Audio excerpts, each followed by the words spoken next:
sometimes in the middle of 1944, the war was turning bad against the Germans. The Russians were advancing westward, and Schindler was ordered to deliver 700 of the people that he had, of the 1,000 people that he had there, he was ordered to deliver back to Krakov Plaszów, and this would have been in the summer of 1944. At that time, I remember standing in formation where Oskar Schindler, together with SS guards and dogs by their sides, were walking up and down the rows of the 1,000 workforce and selecting people that would remain evidently, now I know, but at that time I didn't know which group is meant for what.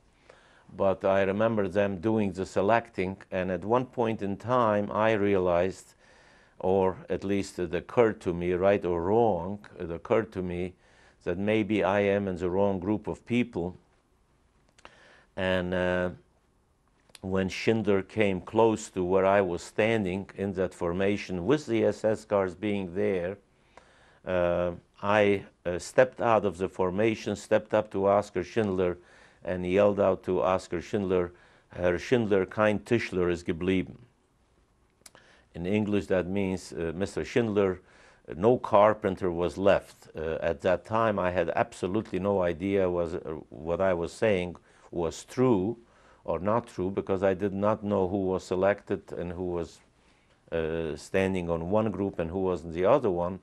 But I said that because that's the only thing that came to my mind, and I just didn't know what else to say, to somehow remain with Oskar Schindler. I already knew at that time, I sensed that already, that remaining with Schindler, whatever, will be much better than going anyplace else. Lo and behold, this worked. Oskar Schindler grabbed me by my arm and put me into a group of people that eventually wound up to be a group of 300 people. And these 300 people remained in the concentration camp of Oskar Schindler's, while the other people were delivered in the summer, end of the summer of 1944 to Krakov Plaszów. Incident I remember in this camp is when, and at that time the rumor mill was working tremendously. Whatever was happening to Schindler, Schindler was very important news to us, because we somehow knew that if anything happens to Schindler, we are in danger. That this was already like, above board. We already knew it, that Schindler is our keeper.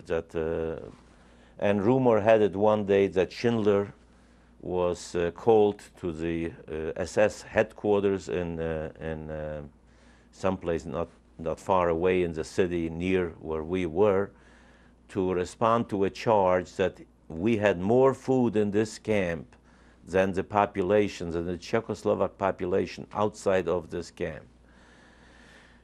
And the way I remember that event is that we were locked we were not locked in, but we were in the barracks.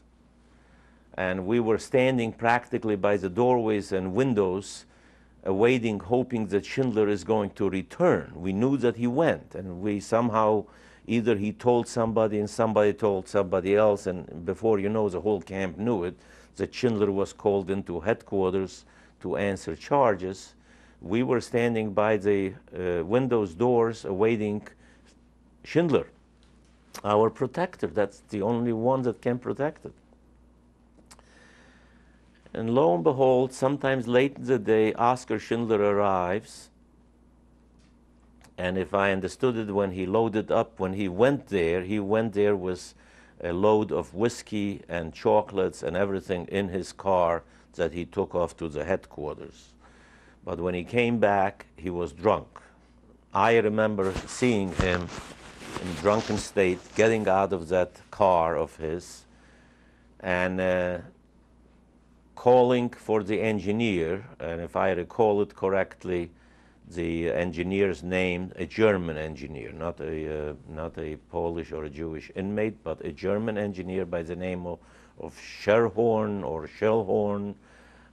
He called him out, and in German, I couldn't hear the details or anything, but he was pointing out to him and yelling that over here on this side we will have to build a tall, at that time I understood it somehow to be 30-foot tall fence, solid, so the people couldn't see to the inside of the camp.